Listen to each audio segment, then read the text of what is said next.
یزید بن معاویہ بن ابو سفیان دوسرے اموی بادشاہ کی پیدائش سن 22 یا 25 ہجری کو ہوئی۔ اس کی ماں میسون بن بجدل بن انیف کلبی تھی۔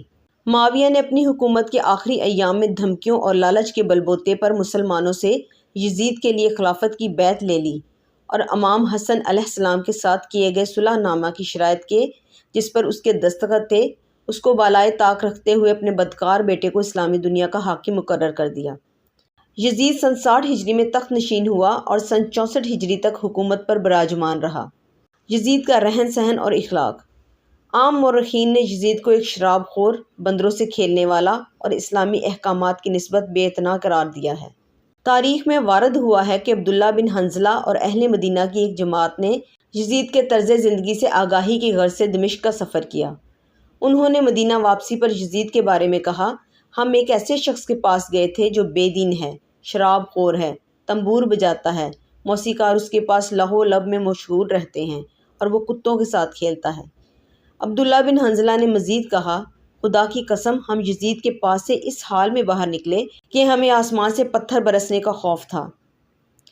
مسعودی بھی یزید کے بارے میں لکھتا ہے، اس کی زندگی فرعون کی مثل تھی بلکہ اس سے بھی بدتر تھی۔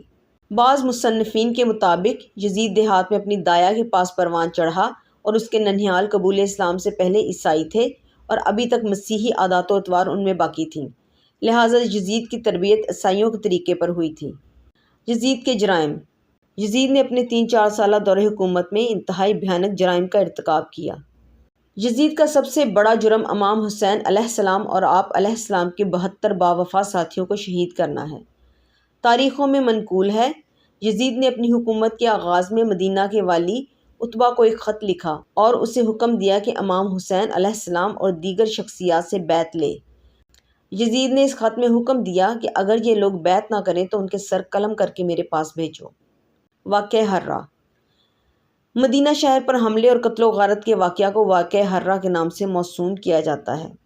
اس سال یزید نے 5000 شامیوں کو مسلم بن عقبہ کی قیادت میں مدینہ روانہ کیا۔ مسلم نے مدینہ پر حملہ کر کے واقعہ ہرہ کا ارتکاب کیا۔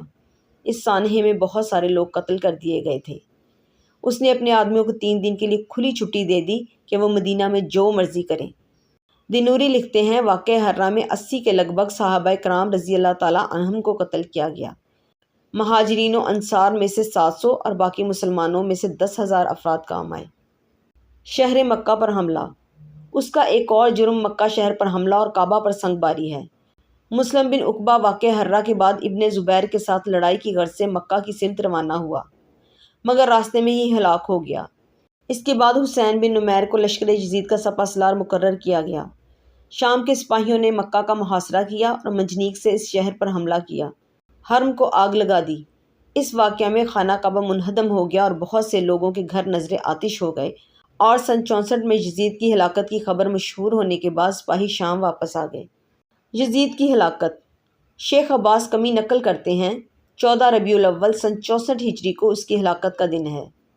طبری لکھتے ہیں، یزید 15 ربیع الاول سن 64 ہجری کو جمعرات کے دن مرا۔ سہیل طقوش لکھتا ہے، یزید حران کے اطراف میں 3 سال 8 ماہ اور 14 دن کی حکمرانی کے بعد ہلاک ہو گیا۔ یزید کی ہلاکت کی وجہ۔ اس کی موت کی علت کے بارے میں نقل ہوا ہے کہ وہ ایک بیماری کے باعث حران میں ہلاک ہوا۔ شیخ عباس کمی لکھتے ہیں کہ شیخ صدوق نے روایت کیا ہے کہ وہ ناگہانی موت کا شکار ہوا، رات کو مستی کی حالت میں سویا تو صبح مردہ پایا گیا اور اس کی لاش خراب ہو چکی تھی۔ اس حوالے سے دیگر اقوال بھی نقل ہوئے ہیں جو زیادہ اہم نہیں ہیں۔